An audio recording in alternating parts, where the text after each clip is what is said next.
সামাজিক যোগাযোগ মাধ্যমে বিশ্ব ইজতেমায় হামলার আশঙ্কা সংক্রান্ত প্রচারণার প্রেক্ষিতে গাজীপুর মহানগর পুলিশের কমিশনার ডক্টর নাজমুল করিম বলেছেন, যে কোনো অপ্রীতিকর পরিস্থিতি ঠেকাতে তারা প্রস্তুত। আজ শুক্রবার দুপুরে বিশ্ব ইজতেমা নিয়ে প্রেস ব্রিফিংয়ে একথা বলেন তিনি। এখানে বিশ্বের দ্বিতীয় সমাবেশ, সেটি হলো ইজতেমা। ইজতেমাকে কেন্দ্র করে ধর্মপ্রাণ মুসলিমরা এখানে জড়ো হচ্ছেন।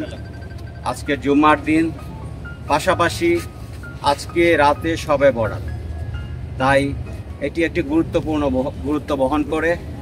আর এই গুরুত্ব বহন করার জন্য ধর্মপ্রাণ মুসলমানরা এখানে প্রচুর সমবেত হবে।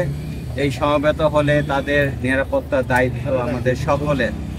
আমরা পুলিশ সহ অন্যান্য বাহিনীর সদস্যরা সার্বক্ষণিক সতর্ক আছি এখানে আমরা তাদের নিরাপত্তা দেওয়ার জন্য। এখানে যারা মাঠে মুরব্বীরা আছেন, তারাও তাদের ভলেন্টিয়ার সার্ভিসের জন্য প্রচুর সংখ্যক নিরাপত্তা প্রহরী রেখেছেন, তারাও নিরাপত্তা দিয়ে যাচ্ছেন। আশা করি নিরাপত্তার কোনো ঘাটতি হবে না। আপনারা হয়তো বা লক্ষ্য করেছেন, সামাজিক মাধ্যমে একটি প্রচারণা আছে এখানে হামলা হতে পারে। আমরা এটিকে উড়িয়ে দিচ্ছি না, আমরা এটি নিয়ে কাজ করছি। এটি হয়তো বা ধর্মপ্রাণ মুসলমানদেরকে ভয় দেখানোর জন্য, সমাবেশকে যাতে সমাবেশে লোকজন সমাগম না হয় সেটি করার জন্য হতে পারে। আমি আপনাদেরকে অনুরোধ রাখবো, এটিতে ভয় পাওয়ার কিছু নাই। আমরা সার্ভিলেন্স রেখেছি, চারিদিকে লোক আছে, আমরা পহরা রেখেছি, আমরা চেকপোস্ট রেখেছি, আমরা সিসি ক্যামেরায় লক্ষ্য রাখছি, আমরা ড্রোনের মাধ্যমে লক্ষ্য রাখছি। আপনারাও লক্ষ্য রাখছেন, আমরা জানি।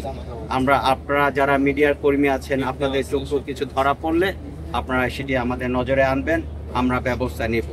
ইনশাল্লাহ একটি কাজ আমরা করতে চাই, সেটি হলো রাস্তাগুলো খালি রাখতে চাই। আমরা যেন কোনো ঘটনা ঘটে এটি আমরা মাথা থেকে ফেলে দিচ্ছি না, আমরা যেন দ্রুত ইভাকুয়েট করতে পারি, ইন্টারভেন করতে পারি, সেই ব্যবস্থাটি আমরা সতেজ রাখতে চাই।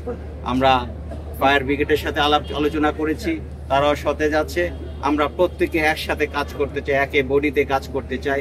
কাজ করার মাধ্যমে এই ধর্মপ্রাণ মুসলিমরা যেহেতু একসাথে হয়েছে, এখানে তারা ইবাদতের জন্য হয়েছে, এর মধ্যে এটি একটি আজকে শবে বরাতের দিন।